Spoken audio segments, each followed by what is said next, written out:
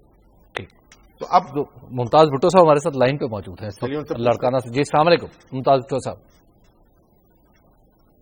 بھٹو صاحب السلام علیکم. وعلیکم السلام. حضور یہ کیا آپ بھٹو صاحب بول رہے ہیں؟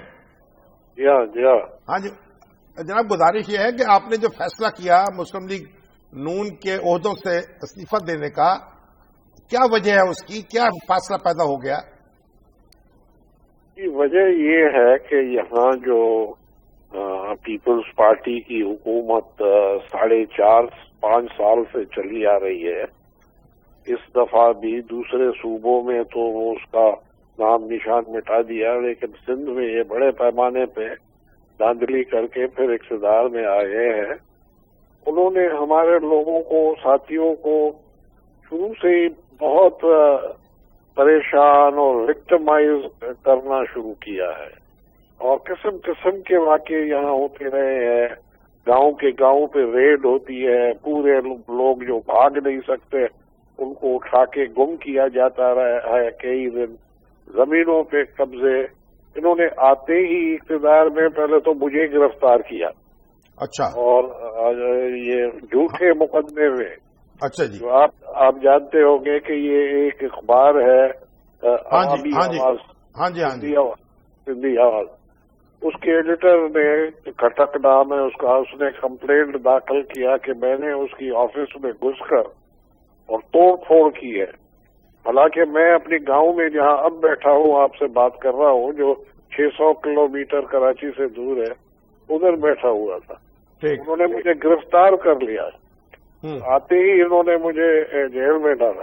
تو اس کا ہم نشانہ بنے ہوئے ہیں. لیکن ماضی میں تو ہم نپٹتے آئے اسے، لیکن اب کیونکہ ہم مسلم لیگ میں ضم ہو گئے اور مسلم لیگ جو ہے اب اقتدار میں آئی ہے، گورنمنٹ آف پاکستان ہے مسلم لیگ کی، اور میرے پاس تو کوئی عہدہ نہیں تھا، میں نے نہیں لیا تھا، لیکن کافی ہمارے 30-40 لوگ جو ہے ہمارے وہ عہدے دار تھے سندھ میں مسلم لیگ کے. تو لوگوں نے جا کے ان کے دروازے پکڑے کہ بھئی اب تو تم اقتدار میں آئے ہو، ہمیں بچاؤ، ہمارے ساتھ زیادتی ہو رہی ہے، ہمیں لوٹا جا رہا ہے، ہمیں مارا جا رہا ہے، یہ کر رہا ہے وہ. تو یہ بھٹو صاحب، یہ وفاقی حکومت اس سلسلے میں کیا کر سکتی ہے؟ وفاقی حکومت نے سندھ حکومت کو سہارا دیا ہوا ہے، کیونکہ یہ عوام کی منتخب حکومت نہیں ہے، یہ پولیس آفیسر پولنگ عملے کی منتخب حکومت ہے. وفاقی حکومت اس کو بچا رہی ہے، سہارا دیا ہوا ہے. تو وہ تو ان کی مرضی جو پالیسی بنائے، لیکن ہم کہتے ہیں کہ ہمارے لوگوں کو تو کم سے کم کچھ پروٹیکشن ملے. تو آپ لوگ ہمارے دروازے سے پہنچ جاتے ہیں، ان کے لیے ہم کچھ نہیں کر سکتے تھے. تو ہم نے کہا کہ کم سے کم عہدوں سے تو ہم ہٹ جائیں تاکہ لوگوں کو کہے کہ بھئی ہمارے تو نہ کوئی وزن ہے نہ ہم کچھ کر سکتے ہیں. ٹھیک، بہت جی بہت شکریہ ممتاز بھٹو صاحب. اب دیکھیں مسلم لیگ نون جو ہے خاصی اس نے جڑیں پکڑنی شروع کی تھی سندھ میں ایک پھیلاؤ ہو رہا تھا، لیکن اب جو اگر یہ صورتحال برقرار رہی تو مسلم لیگ نون جو ہے سندھ میں، تو پھر اس کا یعنی آپ سمجھیے مستقبل بہت خوش ہو جائے گا۔ وہ گورنری کا معاملہ تو نہیں کہیں نہیں، گورنری تو میرا خیال اس سے بہت گزر چکے وہ ایک۔ اچھا، میں نے ویسے یہ بات سنی تھی کہ ان کو اشارہ دیا گیا تھا کہ صدر مملکت بنایا جائے گا۔ اچھا، ہاں جی، ممتاز بھٹو صاحب، ٹھیک۔ لیکن یہ عہدوں کی بات تو الگ ہے، اب تو تحفظ کی بات ہے، اور سندھ حکومت سے جو شکایات ہیں وہ دور ہونی چاہیے، یہ بیٹھ کے بات کرنی چاہیے وفاقی حکومت کو۔ اگر اپنی جماعت کو دلاسا نہیں دے سکتے، اس کے لیڈروں کو ساتھ لے کے نہیں چل سکتے، کارکنوں کو، تو پھر دوسروں کا کیا معاملہ بنے گا؟ اس سے توجہ دینے کی ضرورت ہے اس پر۔ ایک بریک کا وقت آ گیا ہے، بریک کے بعد ہم دوبارہ آپ کی خدمت میں حاضر ہوتے ہیں اور پھر آپ کے سوالات بھی پروگرام میں شامل کرنے کی کوشش کریں گے۔ آپ دیکھتے رہیے نقطہ نظر۔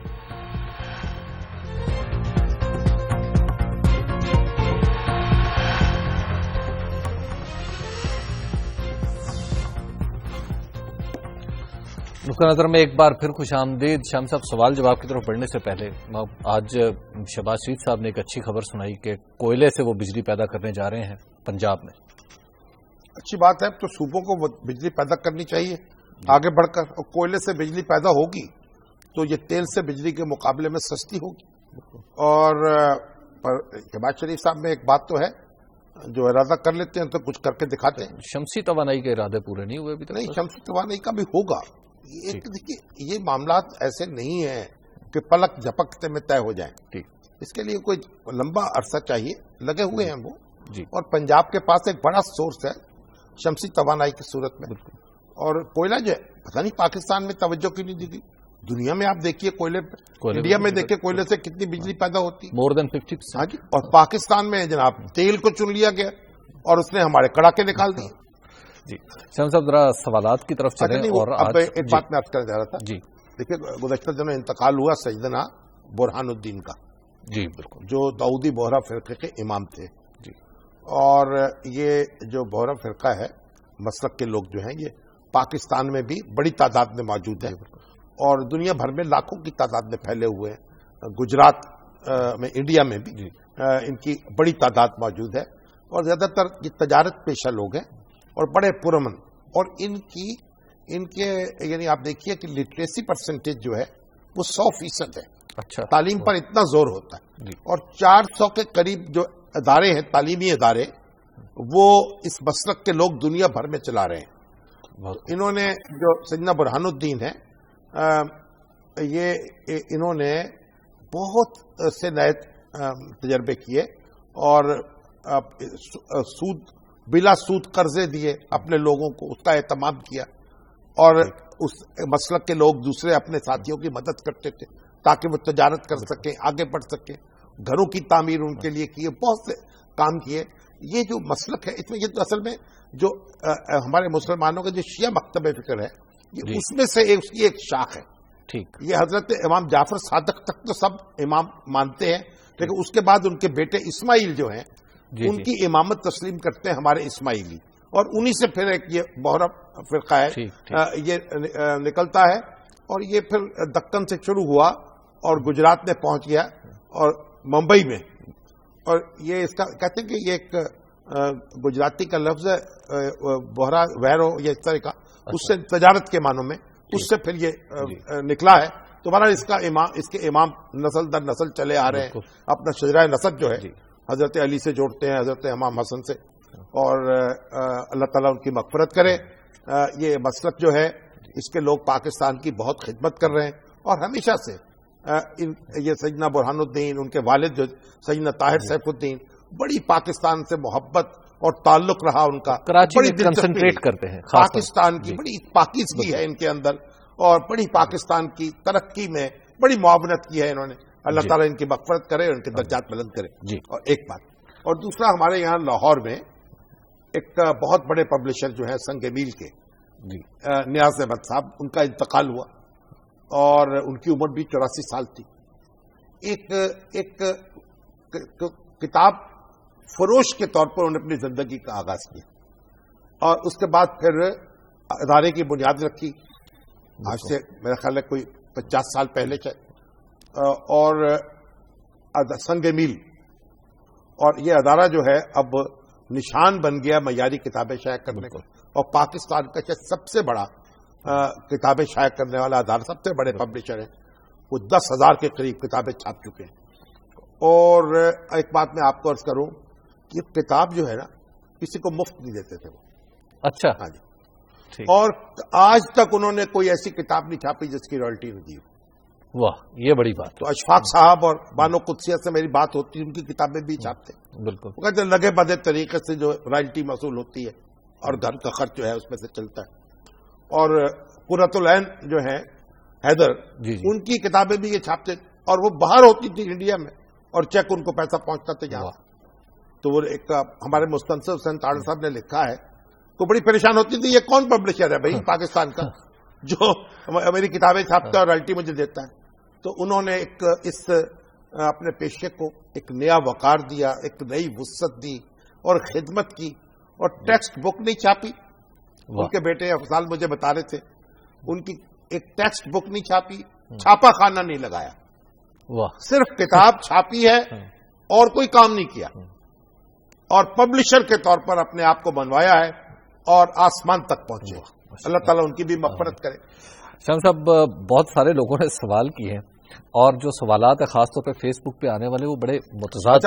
ہمارے ڈاکٹر جاوید اقبال ندیم بار بار میسج کر رہے ہیں کہ یہ اصغر ندیم سید صاحب جو ہیں ان کی جو واقعہ ہوا ہے ان پہ حملے کا، اس کی مذمت کرنا چاہتے ہیں اور ان کی مزاج پرسی کر رہے ہیں. شامی صاحب، یہ جی حافظ جمیل صاحب ہیں، یہ کہہ رہے ہیں کہ جناب شامی صاحب، کیا آپ نہیں سمجھتے کہ مولانا سمیع الحق جو مذاکرات سے الگ ہوئے ہیں یہ حکومت کی نااہلی ہے؟